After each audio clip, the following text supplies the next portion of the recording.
Hello, and welcome back to Oak Valley, Maine for another episode of Podsquisite Corpsecast. Today we're talking about Exquisite Corpses, the comic book, issue number 11. Now, you do have to specify that, the comic book, because it is now bled out into many facets of entertainment. Yep. Can you believe it? We're going to have cartoons, we're going to have board games, all the Video stuff. games, maybe a movie. Wait and see.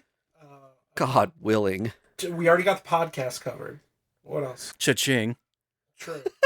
We do it pro bono. Yeah. I'm waiting to see novelizations. Oh, yeah. I gotta have the novels. Because, Something's Killing the Children's getting a novel. I saw Yeah, that. That's yeah. pretty cool. Yeah.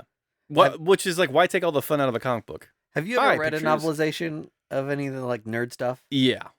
I read Death of Superman, and I read, I don't know if you count any of the Star Wars novels. Well, there was a lot of choose your own adventure Marvel books. Oh, okay. And it is essentially a novelization of Yeah. a comic book story, but therein Green Goblin always wins in mine. You would have been a bad Spider-Man. I read, Or a good Green Goblin. I think Marguerite Bennett wrote some Black Widow novels Oh, okay. that were pretty good. Oh yeah. Anyway, we're not here for that. We're going to talk about comic books. Oh, yeah. I think this is the penultimate issue of Exquisite Corpses. There's 12 of these, right? I Well, thought there's origi- 13. I thought There's originally there were 13. 13, yeah. 13 original colonies. Yes. I do this every time. That's all right. There's one for every So we colony. have the show. Our guest writer this issue is Che Grayson. I'm not that familiar with her. She's writing the new Absolute Catwoman book. Yes, okay. and she will be doing the Fox Mass Killer spin-off book. Spin-off book. Okay. That's okay, yeah. Very cool. And then our guest artist was Gavin Fullerton, who worked on The Closet and let this one be Yeah. a devil. Both projects with the Onion Man himself, I loved the art. JT4. Yeah, the art in this issue was great. Not that the other art's not been up to snuff, but Yeah. I really liked this issue. His art has a little bit of a gritty swing to it that I like and fits the tone of this comic really well. I think last time we Same talked with Michael about Walsh's this particular natural style. artist, you like the way he does the dead eyes. Yeah. There's a listlessness to the eyes that you appreciate. It kind of felt to me like a gritty Umberto Ramos. Mm-hmm. The style that I don't know. I was drawn to it. Gritty Ramos. But ching. Your card is Slater. If you remember, Slater was one of our bomb guys. Mm-hmm. The bomb guy. The bomb guy. His deal on the card is when he takes 1 damage, he can target another killer to take 3 damage. Ooh. And here's the funnest part of this, is that there's kind of like a collateral damage bonus, wherein the person who took the additional 3 damage can deal out 3 damage to a player sitting next to them. So That's a fun card. very fun card. I'm excited to play this game, and I think it would be fun to get a few more people Mm-hmm. to play it. Our So wives? we might have to. I was thinking we could draft some of the people from the Discord who live in KC. Or, Oh, yeah. Or we could try to maybe do it remote, and Sure. whoever wants to join in. Ring up James the Onion, the Yeah. Onion Man himself. Yeah, Yeah. we would probably have to just decide at a table where everyone's position would be if we do it Mhm. remotely. Well, we'll just get iPads. Yeah. Yeah. Make a digital table. Okay, you guys ready to start talking about the comic? Yes. We've done the preamble. Yeah, Anything else? Did you judge this book by its cover? And what did you judge? because it was Leopold Strong. It was Leopold Strong. Well, I won't spoil one of the spoilers, but it is pretty apt that Leopold Strong was on hmm this cover, which I thought was pretty poetic when we get to that part. Okay. We start this comic book On page 1. like we start many comic books on page 1 with another control room scene. That's starting to become the standard fare. The end is close at hand. The colony leaders, still in the race, are really giddy and celebrating, and then everyone else is moping around. So fun to see the contrasting moods in the room. Carolina tells Massachusetts they've basically opted to win on behalf of another state. Mhm. What did you guys think of this business? as an absolute fan of this comic, I am so tired of the secrets. I want to know what is going on. I'm fed up with it, and I need to know what Massachusetts has planned. I need to know where I stand with Massachusetts. I think Massachusetts has been in the game long enough that she saw the potential double cross. Yeah. She is smart enough to know that the people she is dealing with are smart enough to figure out, every trick that she has as well. But yeah, it's like a triple double cross. She's got schemes on schemes. Yes. It's like Gossip Girl. And I'll say that this wasn't Carolina coming to Massachusetts and saying, listen, we decided to go another route. Mm-hmm. Yeah. Massachusetts approached Carolina and was like, I know what's happening. Yes. Like, you guys aren't doing the damn thing. And Carolina got to have her little moment where she was just like, of course we're not going to do your shit for you. Lick your boot for the next 5 years. Humble pie must taste very strange to the rich because they all think they're serving it. Yeah. Okay. Anything else in the control room before we hop out? I loved that, was it New York was cheering on Rascal Randy? Randy. That was a fun scene. My man Randy. Well, I think we all kind of felt that way in a twisted way, right? Yeah, right. Is it still that scene where Massachusetts is approached by another elder state member? You know what? I can't remember whether that happens at the top or at the end of the comic book, but go ahead. There's this moment where, like, we'll say the two oldest state heads that are still playing the game meet up, and they're just like, well, writing's on the wall. Do you want to do some side bets on, that was at the beginning. Who's going to maybe... You basically get thrown in the towel. Yeah, like, watching for fun at this point. Yeah, good try. We can still make a little bit of money. And I think that person was just like, are you mad that Georgia is wearing your mask? And Massachusetts says something just like, there's a lot that I'm not really happy about with tonight, but alluded to that the night's not over. Yeah. And I still have a couple more things up my sleeve. She's got some cooks in the kitchen. Yeah. I need to know what. I'm tired of waiting. You got one more issue and you'll find out. And I think, too, during that scene, the other elder colony representative was like, hey, are you going to pass this on to your kids at some point? Right. Like, you're getting up there in age. Right. This is probably your last hurrah. And I think that, again, alludes to the extent to which Massachusetts is maybe willing to go, this potentially being the last hurrah. Right. And how little she trusts her family. Yep. To be even taught this. Yeah. Sure. Because if you're looking to teach someone the deadliest game, you would think you would start a little early than potentially 5 years before your death. Yeah, right. They need to know the ins and outs, maybe do one on their own as a shadow. I don't know. You got an intern. I mean, yeah, there's a summer internship. Right. And then, there's, Part-time. you start mopping floors and then you work your way up to mailroom. Okay, back in Oak Valley, Rascal Randy, still in pursuit of Zavi and Jason. They are hiding in a haunted house. Like the attraction, a haunted house, not a literal haunted house. Yeah, Yes. we take a sub-story to an actual haunted house. Every home has its ghosts, if we're being honest. Yeah, so in the continuity of this, we're not saying ghosts are real. In this season. Yeah, right. We don't know completely everything yet, but I think Zavi works at the haunted house. That's what issue 1, that's what he was doing. That was established in Yes. issue 1. Yeah, Yes. he was dressing up as kind of like a ghoulish character. Yeah, Not for that. adamant, just a ghoul. Okay, we're going to jump to the corn maze. Mm-hmm.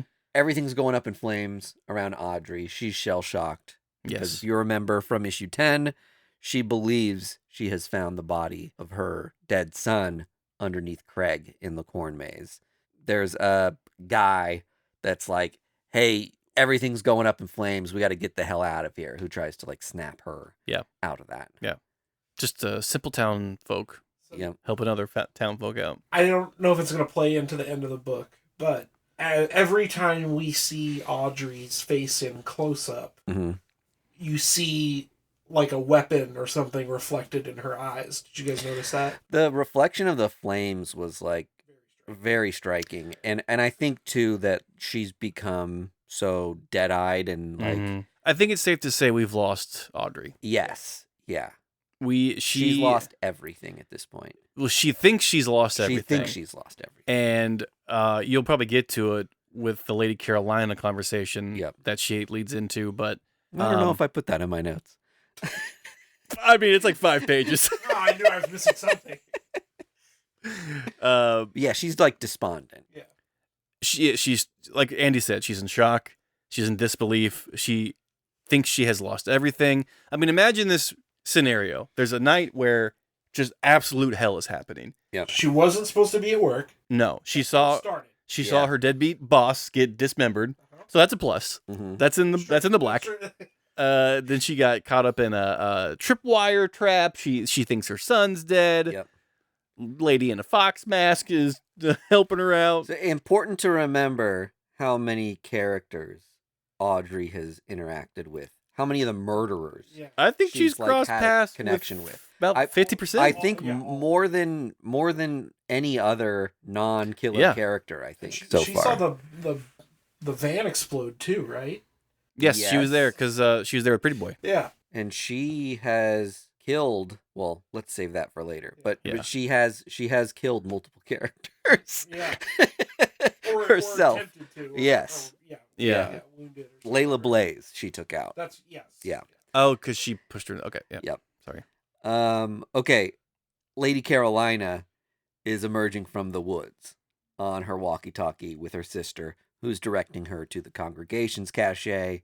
If you don't remember again from the last issue, this is the betrayal or the double cross on Massachusetts that we alluded to earlier. She was originally going to win on behalf of Massachusetts, but instead has decided to go for the cache of the congregation, who was the fucked up serial killer who stitched other people's skin to his own body, and knives were his specialty. To put that double cross into context, if you're a big sports fan, it's like when Max Crosby failed his not his audition, but his physical and to be on the Ravens, and failed to get onto the Ravens, and now he's back at the Raiders, holding his tail between his legs. Don't trust me. All the sports people know exactly what I'm talking about. I would imagine there's probably a pro wrestling analogy that's more apt. Might resonate more. Yeah. So when Vince McMahon pile drive the Undertaker, and he thought Kane was going to help him take out the Undertaker, but Kane said and then picked up Vince McMahon and slammed him through the ground. Yeah. That is what's happening with Massachusetts and South Carolina. Our eyes didn't glaze over during that one. Good night. Not at all. Okay, in town, Laura clocks the bus that Mike was driving into to meet her. And she discovers his dead body nearby. Of course, he was killed last issue by Rascal Randy. I'll say that I do love the jump cuts to last time. The first half of every issue is just enough of a bit of progression with the story, but a nice reminder of where everyone is. And then we go back one at a time again and get a little more of the story. Yeah. So it suits the narrative of this very well. I like the story structure. It's at a point now where we've read so many of these that you start to see the formula that's emerging for each of these issues, and it kind of does need a certain amount of formula in order to make a cast of characters this large work, right? Yeah. Well, especially when you've got 3 storylines. Yes. Or more. And 3, way and more than that. Multiple collaborators, where you have to give a segmented part of a story to a different artist and a different writer. Right. That being said, I think a lot of times when you say, "Oh, I see the formula here," that's conveyed as a negative. This formula works for me. I think I think it's needed and welcome. Okay. We're about caught up with everybody. Oh, I didn't mention. So Laura takes it upon herself at this point to kind of rally the survivors, whoever else is at the center of town, and sends most of them away on a bus. Which, sorry to everyone on that bus. You think so? Oh, yeah. They're not going to make it very far? Yeah, I have flashbacks to the Challenger. Just oh no, that bus is gone. But she gets the rest of the people who didn't fit into the bus to say, split into smaller groups, grab whatever vehicles you can, head after the bus. We want you to head west towards the outskirts of town, which I can't remember. I think that might have been some intel that she might have gotten from listening in on the henchmen or sneaking up on the games master. Does that sound familiar? I don't know. Because why else would she be like, head west and stay around the border of town? Like, she gave very specific directions on what to do. Mm-hmm. And that piece of the story is missing to me, why she knew that. Or if she's just using her intuition to say that seems like the best way out of town. I need to reread issue 1 because is that where the sheriff and her had that conversation on the bridge? Maybe. And like maybe he knew, he's just like, listen, no one's watching this part of the city. Yeah. Or whatever. Well, she also met the games master inside that tall clock tower. So she just saw, when she was on the clock tower. Oh yeah, she had a good view of the entire town. It's hard for me to believe that any road is left unattended at this point. No, I don't think anything's left unattended, but that might be their best shot. Maybe the fire is weakest that direction. That's true. Yeah. They could buy more time. Yeah. Okay. We go back to the haunted house at this point, and Randy spots Zavi in the window. And does the creepiest just little wave on the ground. I know. I love that. That was so good. Zavi, though, uses his kind of knowledge of the mechanics of the house to his advantage and takes Randy out of the game. What did you guys think of Randy's death? So, a few things of note. Yeah. When Rascal Randy loses his costume head, he's done. Yeah. Like, he's almost incapacitated. He turns into like a scared child. Like a sniveling little thing. And that is... I wish we had had more time, and we are, I guess, with we're going to get a one-shot. With a one-shot for him. I think that'll be really interesting to dive into his hang-up. Like, we don't get to see his face. That's his Achilles heel. Yeah. It's just like the protection of the anonymous aspect of it all is like what makes him stronger or gives him the strength to do this. And I thought that was just a very unique thing that in this series, unfortunately, we didn't get to explore it more, but I guess maybe in the one shot it'll be spelled out. But it's much like Superman. Clark Kent is the disguise. Mm-hmm. Rascal Randy is his true form. Is his true form. Lois. Rascal Randy was bested, right? Yes. He got hit with a paper mache ghoul. Yep, that falls from the ceiling. Head knocked off. Got confused. Put the head back on. Zavi got the slip off him. Pushed him out the window onto Leopold Strong's hammer that was in the alleyway through the chest. Yep. Now, my mind... Leopold Strong gets a kill. That's what... he does. Yeah. Maybe Leopold Strong doesn't, but that state definitely gets the point for the kill. Yep. And that is... I thought that was very fun because we were all clowning Leopold Strong for just getting just dunked on. Because he was so big. In the first issue, that it was fun to see that come full circle of just like, even when you're dead, you're not out. Yeah, it was good stuff. Yep. We should mention, Jason's hiding inside of a painting. Yes. It's like hidden in a wall. Right. Zavi has a secret passageway that he knows. Basically. I mean, seriously, it is. It's where characters who work in the haunted house can switch in between rooms and scare people. Yes. Zavi knows all these things, hides Jason in there for his own safety. And that's how he's able to take care of... He didn't pull him out, right? At the end of the issue, Jason... Yes, he did. Oh, he did? He did because we'll find at the end of the book who sees Jason after... Oh, that's right. That's right. Continue, Michael. Thank you. Back in town, Audrey clocks Lady Carolina, follows her into a butcher shop. Not only clocks, but just like zeroes in and is just like, I'm going to fucking kill this bitch. So dead-eyed at this point. I mean, she's ready to do anything and everything. So that was another thing, like, in that close-up, her eyes looked like they had, like, a knife in them. Yeah. Because maybe I'm just, like, making stuff up. So she's looking at the butcher shop. Yeah. So she's seeing the sign of, like there's a reflection, but still like, great. But we're great call. We're playing a lot with her dead eye, like glazed eyes with the reflection of whatever she's looking at in her eyes. Yeah. Which is, again, very striking. Well, and also interesting... because she killed Layla Blaze, and her eyes reflected fire. Yeah, it's very poetic because it shows like a transformation happening. Right. She is turning into a killer. Yeah. She's lost her humanity. She's now becoming one of these weapons. Yeah. Like that movie. Weapons. Godzilla. Congratulations on the Oscar. Outside the shop, before we go into the shop for a bit of business. Mm. Pretty Boy starts chopping people's heads Pretty off Boy with an is axe. a kid in the candy shop right now. Man. If you're wondering, when we were talking about Georgia asking Massachusetts, what do you think about their killer wearing your mask? Pretty Boy now has the mask of the lone gunman on him, which he put on a couple issues back because he's very vain, and his face basically melted in a conflict with Layla Blaze. Yeah.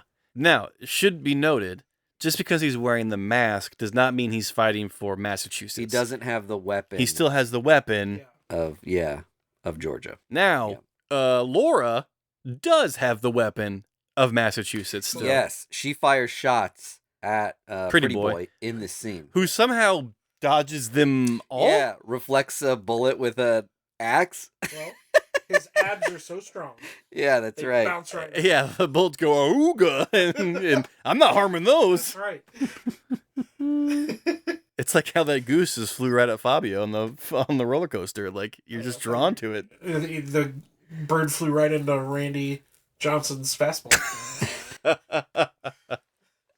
R.I.P. It's so beautiful. In the butcher shop, Audrey is so despondent, I think, that Lady Carolina lets her guard down. And she's also seen and interacted with Audrey enough throughout the night to know that this lady is a little bit of a pissant in a way that is like at the beck and call of this bully man and won't stand up for herself and is very timid, but does not know that Audrey is not the same Audrey. Is a phoenix reborn. Well, that she has burnt down and risen as a completely different person. Yeah. What I think is so telling about this scene is that Carolina is going on about how rich people play these games, and she's got this little monologue going on. Yeah. And we've seen enough Bond films where as soon as the villain starts monologuing, you're cooked. You're done. You're done. But towards the end, they're both standing at the window of the butcher shop looking out at Pretty Boy starting his rampage. Yeah.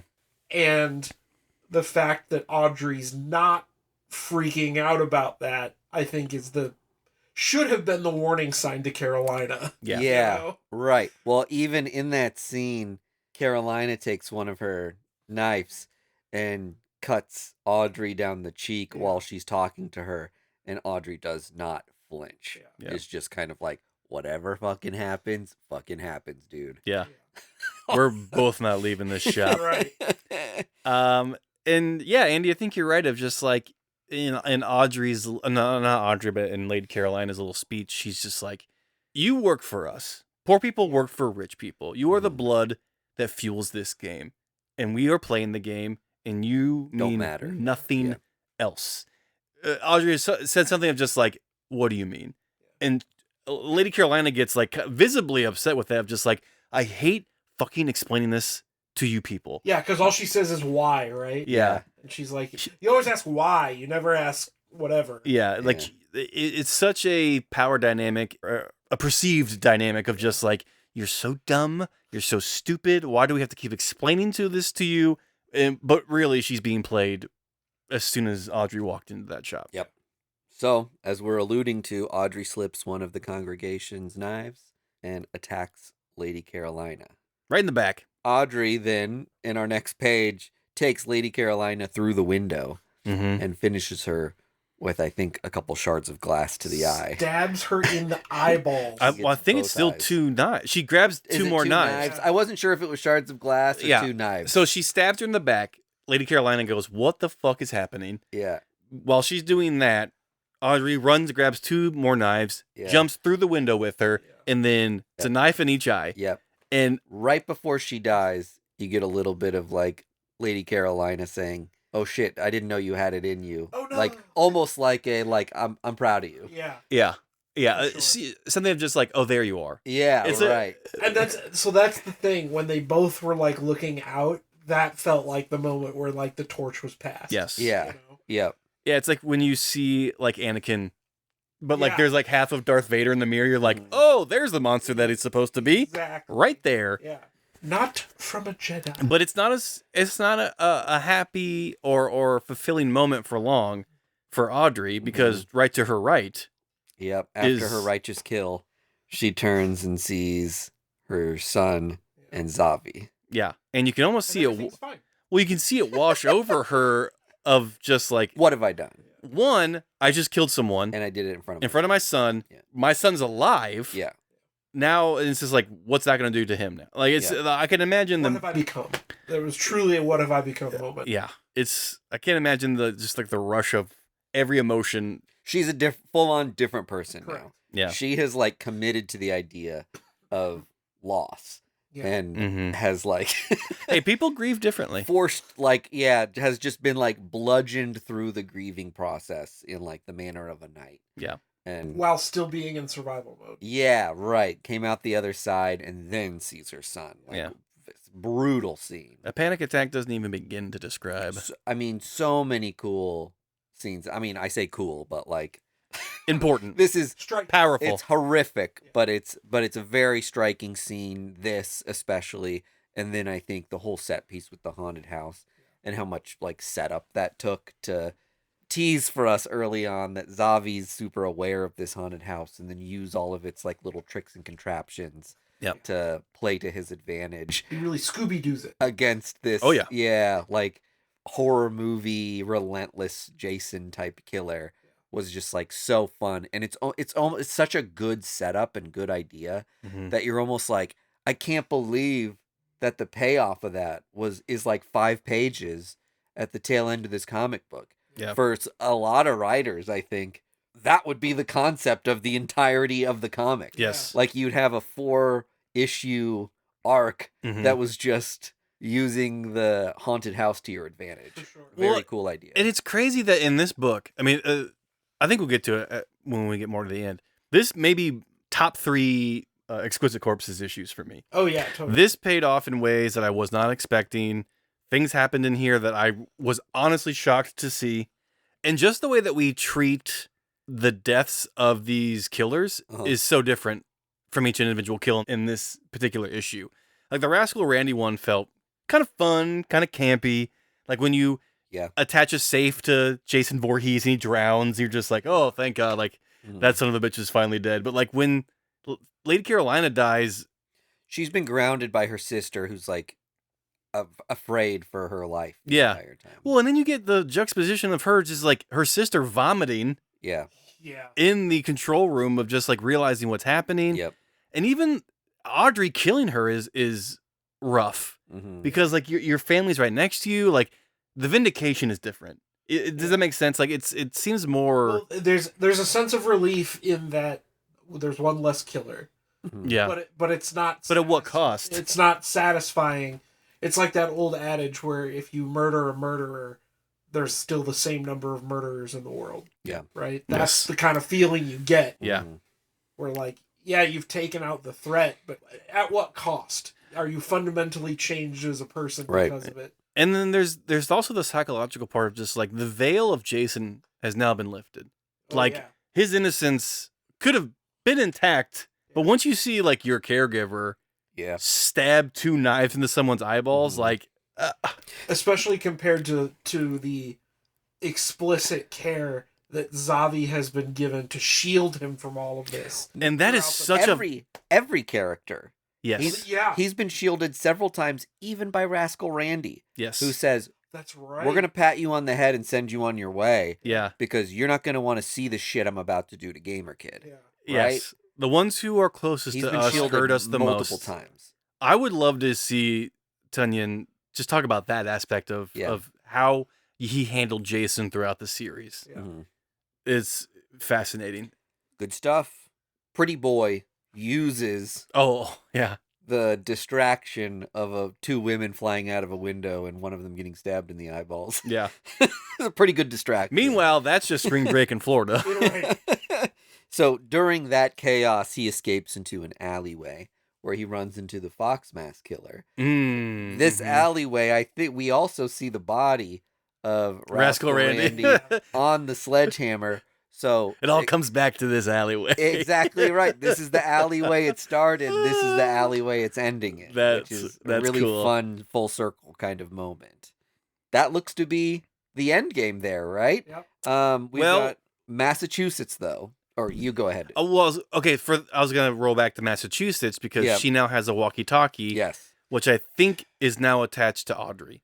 Yes, that's right. And she's heading into the ladies' room where we saw Lady Carolina earlier having a secret conversation with her sister. Yes. So the intent is clear that Massachusetts intends to try to communicate with Audrey, who now has knives, which wouldn't help her. She at least has the weapons of the congregation on her. Mm-hmm. So she could perhaps do something on behalf of Georgia.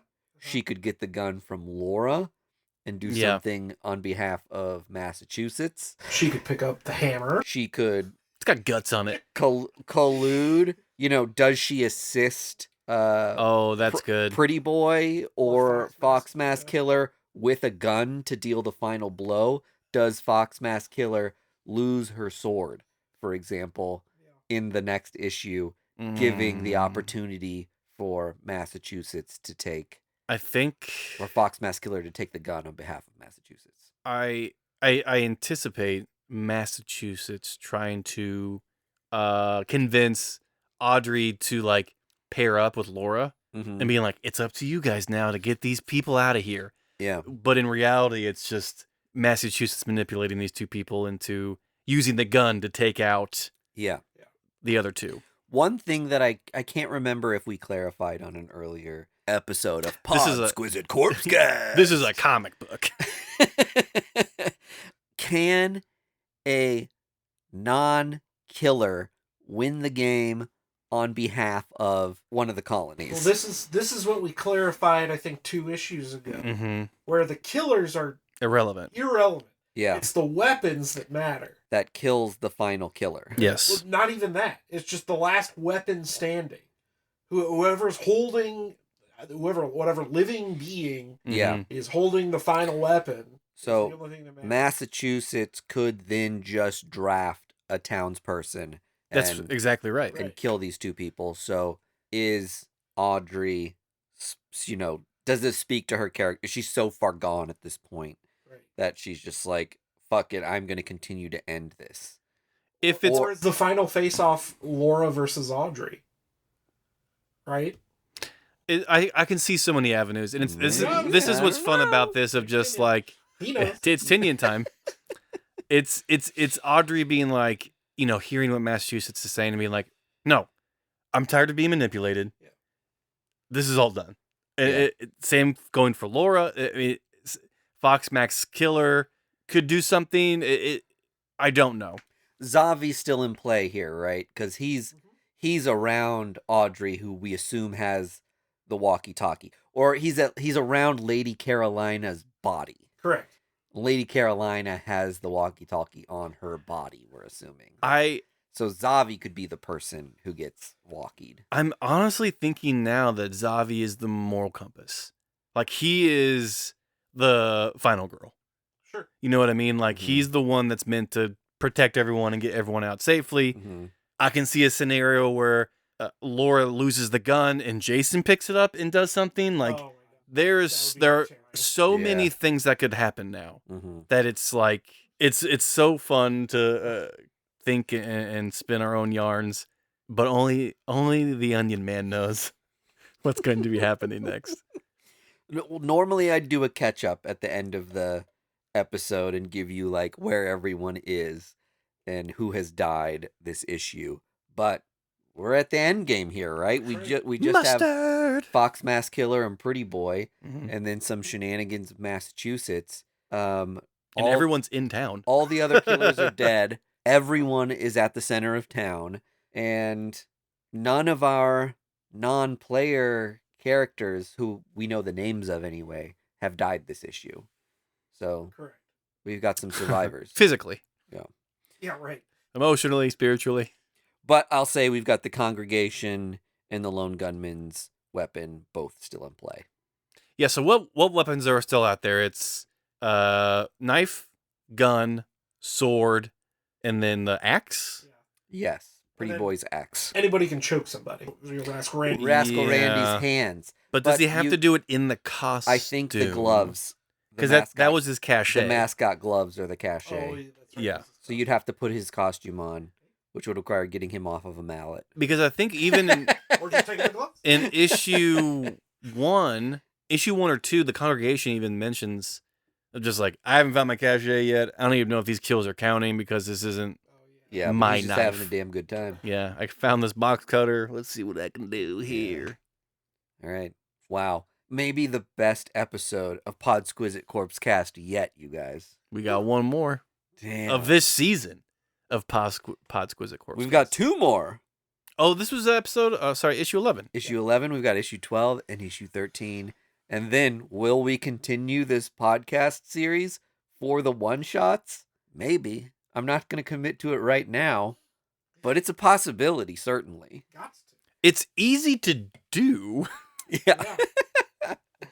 Let me say, though, before we sign off, First Issue Club is brought to you by Space Camper Cosmic IPA, the best dang IPA in the galaxy and our favorite beer, and the beer that makes First Issue Club Maine and bonus episodes like Podsquisite Corpsecast possible.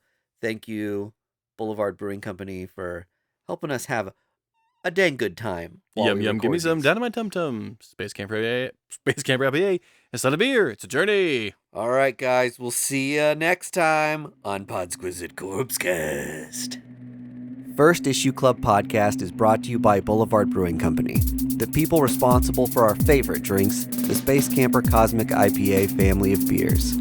Our show is edited and produced by our hosts Mike DeStacy, Greg Lichtig, and Andy Vargas. You can find us on social media at First Issue Club, and you can join the supporters who keep our humble podcast going on our Patreon at patreon.com/firstissueclub.